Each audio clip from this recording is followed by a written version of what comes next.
नमस्कार, हम हिंदुस्तानी चैनल में आपका स्वागत है। मैं हूँ एसपी मिश्रा।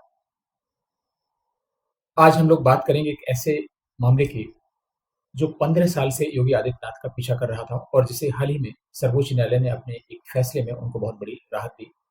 क्या है यह मामला, जिससे सर्वोच्च न्यायालय ने राहत दी और कैसे इतनी बड़ी राहत इसे बताया जा रहा है? जनवरी 2007 में मुसलमानों का एक त्योहार पड़ता है, मुहर्रम, जिसका जुलूस निकाला जाता है सभी शहरों में। और उसकी ताजिया और ये इतने बड़े-बड़े होते हैं कि कई बार खम्भों से घरों की लाइट चली जाती है और कहीं कुछ न कुछ बवाल ज़रूर होता है। गोरखपुर में भी कहीं छुट-पुट इस तरह की घटनाएँ हुई, कहा-सुनी हुई और उसके बाद में एक हिंदू युवा वाहिनी के कार्यकर्ता की हत्या कर दी गई और इसके बाद सांप्रदायिक तनाव बढ़ गया। योगी आदित्यनाथ उस समय सांसद थे और गोरखपुर के महाराणा प्रताप चौक पर हिंदू युवा वाहिनी के कार्यकर्ता की श्रद्धांजलि समारोह का आयोजन किया गया। तनाव को देखते हुए जिला प्रशासन ने धारा 144 लागू कर दी। लेकिन धारा 144 का आजकल कोई प्रभाव नहीं होता है। ये धारा इतनी हल्की पड़ गई है। सभी लोग श्रद्धांजलि समारोह में पहुंचे।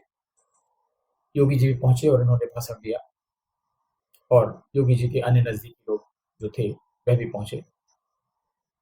और इसके बाद में मीडिया में सुर्खियां बनने लगी कि उन्होंने हेट स्पीच दी है और ये किया है, वो किया है, बहुत सारी चीजें होने लगी। और ऐसा लगता है कि जैसे एक पक्ष हमेशा इस चीज का इंतजार करता है कि कैसे वो हिंदुओं की इस तरह की चीजें पकड़े और विक्टिम कार्ड खेले। ये चीजें होने लगी और जो सांप्रदायिक तनाव का माहौल है वो गोरखपुर से होता हुआ आसपास के जिलों तक फैल गया।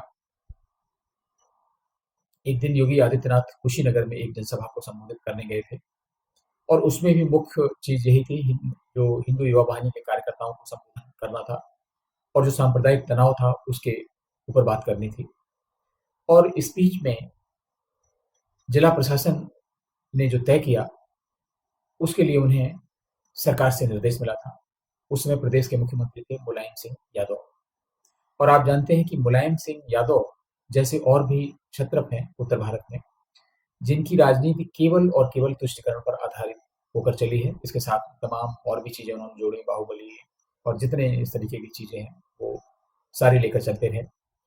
तो मुलायम सिंह यादव वो शख्स हैं जिन्हें कोई हिंदू व्यक्ति नहीं भूल सकता कि उन्होंने कार सेवकों पर गोलियां चलाई थी और इसके बाद उनके विधायकों की संख्या में आशातीत बढ़ोतरी हो गई थी और भाजपा जो समय सत्ता में थी उसे सत्ता गंवानी पड़ी थी। इसलिए वो तुष्टिकरण के नफा नुकसान से अच्छी तरह वाकिफ थे और उन्होंने बहुत बड़ा कार्ड खेला। प्रशासन को निर्देश दिया गया कि योगी आदित्यनाथ को गिरफ्तार कर लिया जाए, क्योंकि मुलायम सिंह यादव मुसलमानों को एक बहुत बड़ा संदेश देना चाह रहे थे कि मुसलमानों के एकमात्र मसीहा हैं उत्तर प्रदेश में। और उसका भी कारण यह था कि उत्तर प्रदेश के चुनाव सिर पर थे, यानी जनवरी की यह घटना है और अप्रैल और मई में विधानसभा के चुनाव होने थे। फिर क्या था, आनन फानन में जिला के प्रशासनिक अधिकारियों ने, पुलिस और जिला मजिस्ट्रेट ने तैयारी की। योगी आदित्यनाथ का प्रभाव गोरखपुर शहर में ऐसा है, इसे बाहर के लोग बहुत कम समझ सकते हैं। मैंने गोरखपुर में 4 साल बिताए हैं और गोरक्षनाथ मंदिर में मेरा आना-जाना लगा रहा है। योगी आदित्यनाथ से भी उस समय मेरे बड़े अच्छे संबंध थे। इसलिए मैं बता सकता हूँ कि ऐसे लोग थे जो योगी आदित्यनाथ के एक इशारे पर पूरे शहर की सड़कें जाम कर सकते थे, पूरे शहर का चक्का जाम कर सकते थे और जिला प्रशासन इस बात से पूरी तरह अवगत था। इसलिए योजना बनाई गई कि योगी आदित्यनाथ को शहर के बाहर जब कुशीनगर से आएँगे वैसे ही गिरफ्तार किया जाएगा और शहर के बाहर ही जो एक जगह देखी गई उसे पुलिस छावनी में तब्दील कर दिया गया और जैसे ही योगी आदित्यनाथ आए उन्हें वहां रोका गया और गिरफ्तार कर लिया गया। और गिरफ्तार करने के बाद उन्हें पुलिस लाइन लाया गया। पुलिस लाइन भी जो कुशीनगर से गोरखपुर आने का रास्ता है वहीं पड़ती है और तब तक ये खबर पूरे गोरखपुर में फैल गई थी। तमाम नेता इकट्ठा हो गए पुलिस लाइन के बाहर और इसके बाद चूंकि ये सरकार ने पहले से ही निर्णय कर रखा था कि योगी आदित्यनाथ को जेल भेजना ही है, चाहे जो भी हो जाए। योगी आदित्यनाथ के खिलाफ जो भी धाराएं लगाई गई पुलिस ने उपयुक्त समझी और इसके बाद पुलिस लाइन से उनको जिला कारागार ले जाया गया। जिला कारागार की दूरी पुलिस लाइन से लगभग 4 किलोमीटर है, लेकिन आप ताजुब करेंगे कि उस 4 किलोमीटर की जर्नी पूरी करने के लिए पुलिस को बहुत मशक्कत करनी पड़ी। 8 घंटे से अधिक का समय लगा।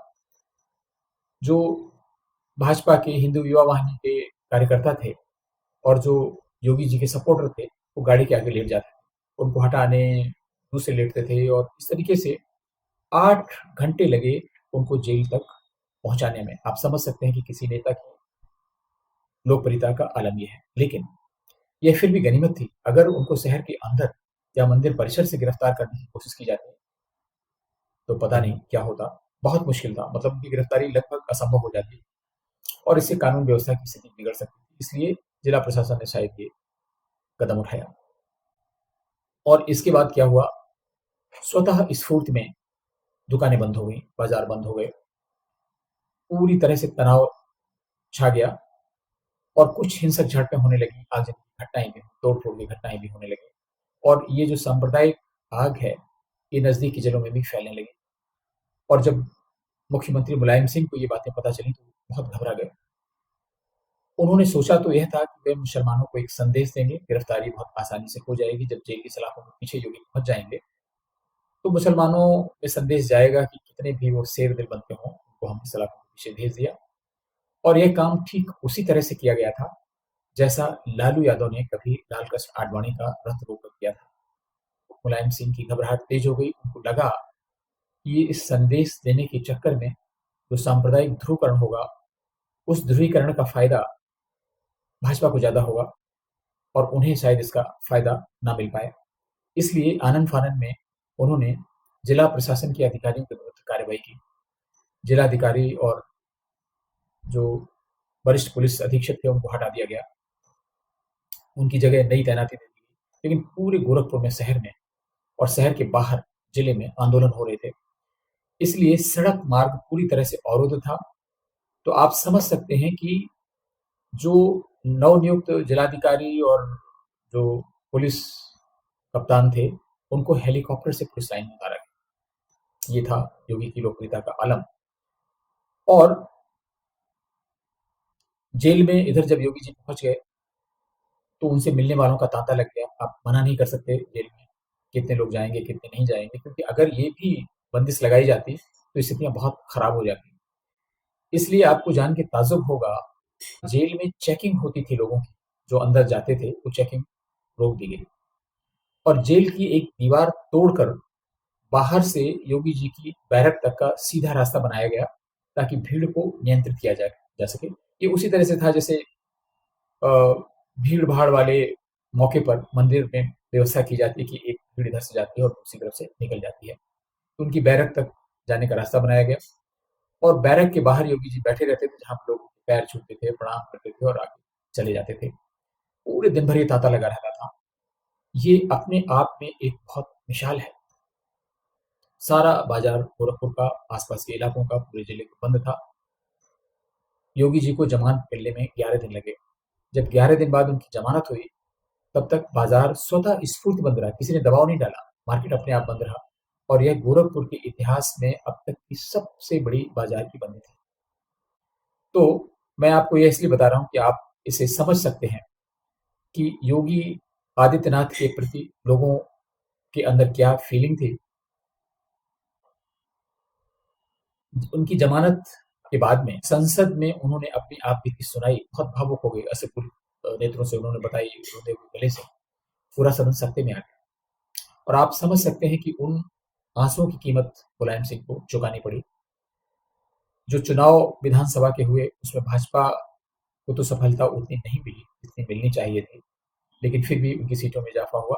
लेकिन मुलायम सिंह की सरकार चली गई और मायावती पूर्ण बहुमत से, यानी 206 विधायक उनको मिले और जो गठबंधन के लोग थे उनके साथ मिलाकर उन्होंने पूर्ण बहुमत की सरकार मायावती ने बनाई। अब इस मामले ने एक जो मोड़ लिया, उसमें एक तथाकथित पत्रकार हैं परवेज परवाज, उन्होंने पुलिस से कहा कि जो योगी के विरुद्ध धाराएँ लगाई गई हैं, वो बहुत हल्की हैं। उसमें 302 और तमाम धाराएँ और संगीन धाराएँ जोड़ी जानी चाहिए। उन्होंने सरकार पर भी दबाव बनाया। लेकिन सरकार, मायावती की सरकार जो थी, वो मुलायम सिंह यादव की सरकार का हश्र देख चुकी थी, इसलिए उन्होंने हाथ नहीं डाला और उनकी बात नहीं मानी गई। तो ये जो पत्रकार और एक समाज सेवी मिलकर उच्च न्यायालय पहुँच गए। एक और चीज़ यहाँ पर है, जब इस तरह की चीज़ें होती हैं और उसमें विशेष वर्ग का इन्वॉल्वमेंट होता है, तो इवन अंतर्राष्ट्रीय स्तर के जो एनजीओ हैं, बहुत सारे दानदाता हैं, दिल खोल के पैसा देते हैं और इतना पैसा आ जाता है कि कई बार वो पूरे देश के विरुद्ध षड्यंत्र की तरह लगने लगता है। आप समझ सकते हैं कि एक साधारण सा पत्रकार और तथाकथित समाज सेवी के पास तो इतना पैसा भी नहीं था कि वो उच्च न्यायालय और सर्वोच्च न्यायालय के इतने चक्कर लगाता। वो उच्च न्यायालय पहुंचा, वहां पर उसे रीडायरेक्ट किया गया चीफ मेट्रोपॉलिटन मजिस्ट्रेट की अदालत गोरखपुर में। वहां पर उसने जो भी कुछ करना था वो सारी चीजें बताई, लेकिन वो अदालत को संतुष्ट नहीं कर सके और अदालत में और अधिक धाराएं जोड़ने या नई एफआईआर लॉन्च करने की उनकी बात नहीं मानी और इसके बाद में ये लोग फिर उच्च न्यायालय पहुंच गए और उच्च न्यायालय ने अब की बार इनका संज्ञान लेते हुए जिला प्रशासन को आदेश दिया कि वह योगी आदित्यनाथ के विरुद्ध इन धाराओं में मुकदमा दर्ज करे और इसकी जांच करवाई जाए और जांच के बाद अगर ये धाराएं उचित पाई जाती हैं तो कार्रवाई की जाए। और ये वही मौका था जब योगी आदित्यनाथ के विरुद्ध धारा 302, 153 और बहुत सारी ऐसी संगीन धाराएं जोड़ दी गई जो आज उनके लिए परेशानी का सबब बन सकती थी। और इसके बाद में मायावती सरकार ने सीबीसीआईडी की एक इंक्वायरी दे दी।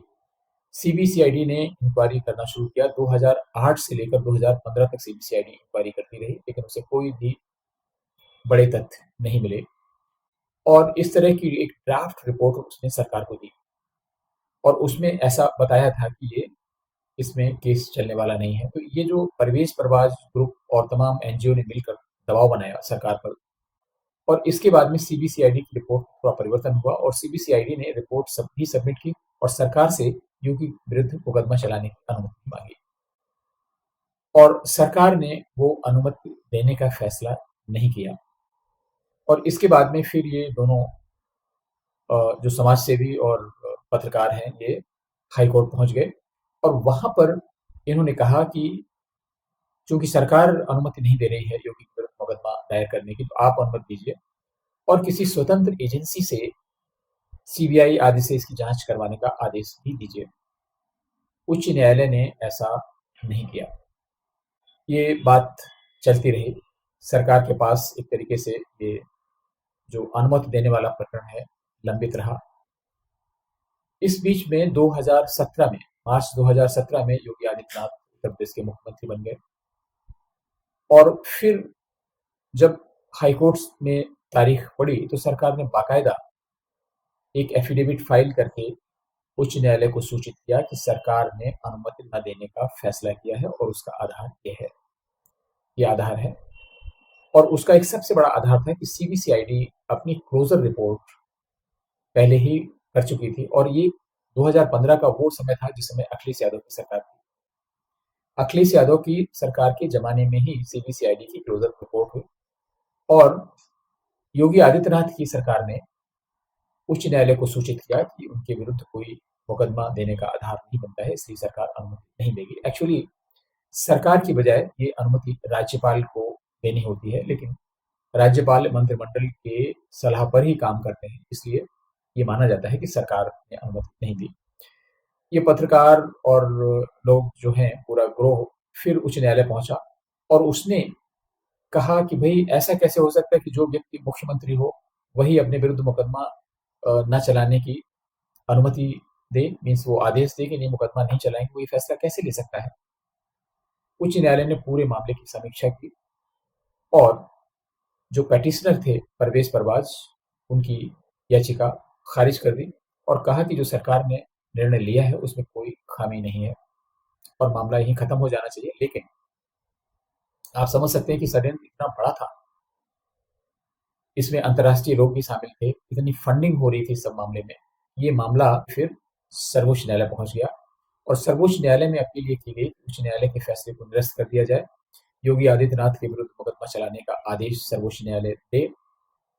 और वो 2008 से पेंडिंग था, जिसका फैसला सर्वोच्च न्यायालय ने 26 अगस्त 2022 को सुनाया और उन्होंने भी यही निर्णय दिया कि हाईकोर्ट का निर्णय सर्वथा उचित था और इसमें योगी आदित्यनाथ के विरुद्ध मुकदमा चलाए जाने का कोई आधार नहीं बनता है और याचिका खारिज कर दी गई। ये जो मुकदमा है उसमें धारा 302 भी थी। अगर मुकदमा चलाया जाता तो इसके बहुत ही घातक परिणाम हो सकते थे योगी आदित्यनाथ और उनके अन्य सहयोगियों के लिए। लेकिन अब ये मामला सदा सर्वदा के लिए बंद हो गया है।